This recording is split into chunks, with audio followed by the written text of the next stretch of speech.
बांके बिहारी मंदिर पहुंचे सीएम योगी आदित्यनाथ के सलाहकार अवनीश अवस्थी ने सेवायतों से व स्थानीय प्रशासन व व्यापारियों से बातचीत की।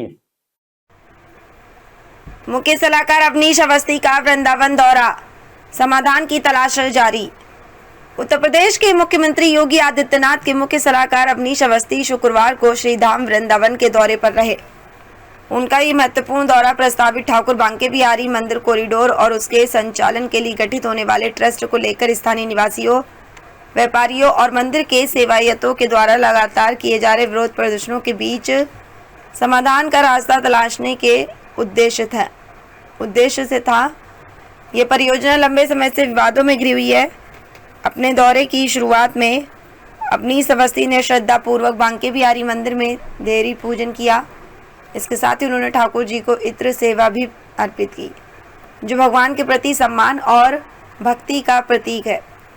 आपको बता दें कि इसके पश्चात मुख्य सलाहकार ने मंदिर के प्रमुख सेवायत शैलेंद्र गोस्वामी की गद्दी पर ठाकुर बांके बिहारी मंदिर के अन्य सेवायतों के साथ कॉरिडोर के मुद्दे पर गहन चर्चा की।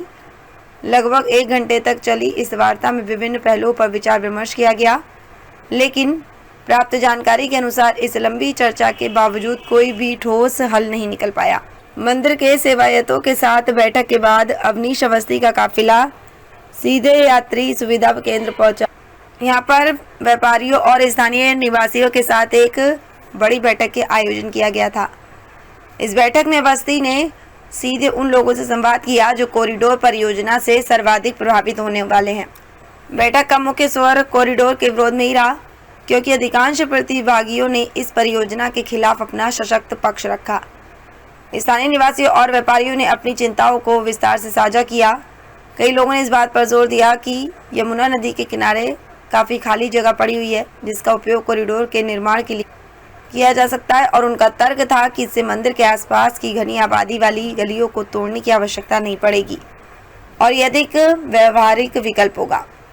ये सुझाव न केवल विस्थापन से बचाएगा, बल्कि यमुना के किनारे क्षेत्र को भी विकसित करेगा। कुछ प्रतिभागियों ने तो यहाँ तक सुझाव दिया कि ठाकुर जी के मंदिर को ही किसी दूसरी उपयुक्त जगह पर स्थानांतरित कर दिया जाए। दूसरी ओर कुछ लोगों ने कॉरिडोर परियोजना को व्यापार और विकास की दृष्टि से सही बताया। इन लोगों का मानना था कि कॉरिडोर से वृंदावन में पर्यटन को बढ़ावा मिलेगा, जिससे स्थानीय अर्थव्यवस्था को लाभ होगा और नए रोजगार के अवसर पैदा होंगे। वे आधुनिक सुविधाओं और बेहतर भीड़ प्रबंधन के माध्यम से भक्तों के अनुभव को बेहतर बनाने की बात कर रहे थे। बैठक के बाद कुछ लोगों के द्वारा कॉरिडोर का विरोध भी व्यक्त किया गया, जिसमें उन्होंने कॉरिडोर हाय हाय के नारे भी लगाए। इस महत्वपूर्ण बैठक में मंडलायुक्त शैलेंद्र सिंह, डीआईजी शैलेंद्र पांडे, जिलाधिकारी मथुरा सीपी सिंह, वरिष्ठ पुलिस अधीक्षक श्लोक कुमार, मथुरा वृंदावन विकास प्राधिकरण के उपाध्यक्ष SB सिंह सहित अनेक प्रशासनिक अधिकारी भी मौजूद। मथुरा से पुनीत शुक्ला की रिपोर्ट। हमारी भावनाएं भी आहत हो रही हैं, हमारा सब कुछ जा रहा है, हमारा पूरा जीवन डिस्टर्ब हो गया है। आप ये समझिए रात तक की नींद उड़ गई है, सारा चैन हो गया है, और ये लोग आज अपनी बात को केवल सुनाने आए हैं, सुनने नहीं आए हैं। ये प्री प्लान है, ये माइंड मेकअप करके आए हैं। जब माइंड मेकअप है इनका, जब ये प्री प्लान आए हैं इस चीज को सुनने, तो फिर इस बात की मीटिंग होती है कि आप कहो, हमारी भी सुनो, हमारी बात का जवाब दो। हमारी बात का कोई जवाब नहीं दे रहे, कह रहे हैं कि आप हमें बताइए कि आपको चाहिए क्या, तो आप कौन होते हैं। ब्रह्मांड में कोई इसकी कीमत हमको नहीं दे सकता। ये हमारी अनमोल धरोहर है, और हमें इस अनमोल धरोहर के लिए अपनी जान भी अगर न्यौछावर करनी पड़े तो हम जान न्यौछावर भी करते। अपना हम प्रस्ताव दे रहे थे कि ये विकल्प है, तो डीएम साहब बोले कि कोई विकल्प नहीं है, आपको कॉरिडोर के बारे में बात करनी है तो करिए। ये उच्च न्यायालय का निर्देश है, उच्च न्यायालय का निर्देश है। यदि ये कॉरिडोर बनाते हमारे घरों को, दुकानों को, मकानों को, कुंडलियों तोड़ने आते हैं, तो सबसे पहले जान हम अपनी देंगे, आत्मदाह हम करेंगे, बुलडोजर के नीचे हम आएंगे। तो क्या मीटिंग में बुला के आपको डराया धमकाया भी जा रहा है?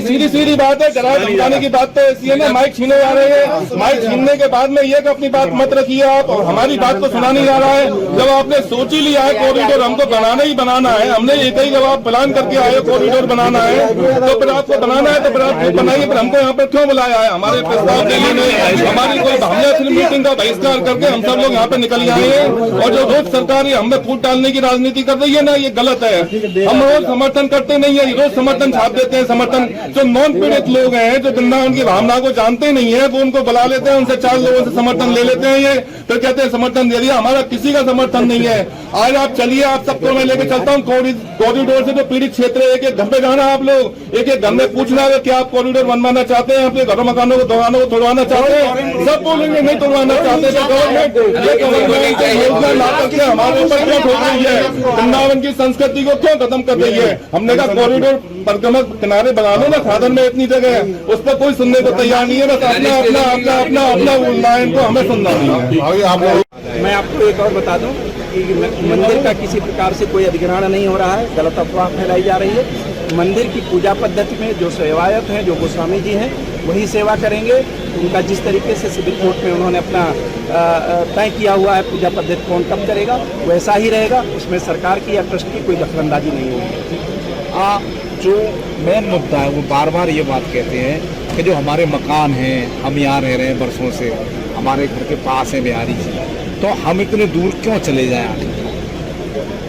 देखिए, इस पे मैं टिप्पणी इसलिए नहीं करूँगा क्योंकि जो जिस प्रोजेक्ट पे काम हो रहा है वो सर्वोच्च न्यायालय के आदेश के बाद हो रहा है, और अब उनकी भावनाओं से मैं अवगत हूँ और उनकी भावनाओं का भी हम लोग सम्मान रख रहे हैं।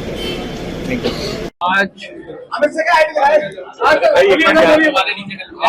आज जो है मुझे वृंदावन में मथुरा में यहाँ के कमिश्नर और डीआईजी और डीएम और एसएसपी साहब और वीसी एमवीडीए के साथ और सभी अधिकारियों के साथ बांके बिहारी मंदिर जी के दर्शन और साथ ही साथ वहाँ गोस्वामियों से चर्चा और यहाँ पर अभी स्थानीय लोगों से भी चर्चा करने का अवसर मिला। आप सबके संज्ञान में है कि इस पूरे क्षेत्र के विकास के लिए राज्य सरकार बहुत सारे जो है सुझाव आए हैं। तो विकास कैसे हो, यहाँ पर श्रद्धालुओं की व्यवस्था कैसे हो, और प्रदेश आप जान रहे हैं कि प्रदेश में अलग अलग स्थानों पर जबरदस्त विकास हुआ है। तो इस क्षेत्र में भी जो श्रद्धालुओं की संख्या दिन दूनी रात चौगुनी हो रही है, इस पूरी श्रद्धालुओं की संख्या को भी कैसे केटर फॉर किया जा सके और लोगों को कॉन्फिडेंस में लेकर, सभी लोगों को कॉन्फिडेंस में लेकर कैसे व्यवस्था बनाई जा सके, आज इस पर फर्स्ट राउंड चर्चा हुई है। बहुत अच्छी चर्चा हुई है, लोगों ने अपना खुलकर सुझाव दिया है, गोस्वामियों ने भी अपना सुझाव दिया है, वो भी अपना लिखकर भी जो है अपना बिंदु रखेंगे। यहाँ के जिलाधिकारी और यहाँ के सभी अफसर जो है इन सब चीजों पर, इन सब सुझावों पर हम लोग कोशिश करेंगे कि राज्य सरकार के स्तर पर जो है इस पर और आगे और गंभीरता से विचार हो, और कोशिश ये हो कि सबको साथ लेकर सबके सुझाव के आधार पर जो बेस्ट ऑप्शन है उस पर काम हो। धन्यवाद।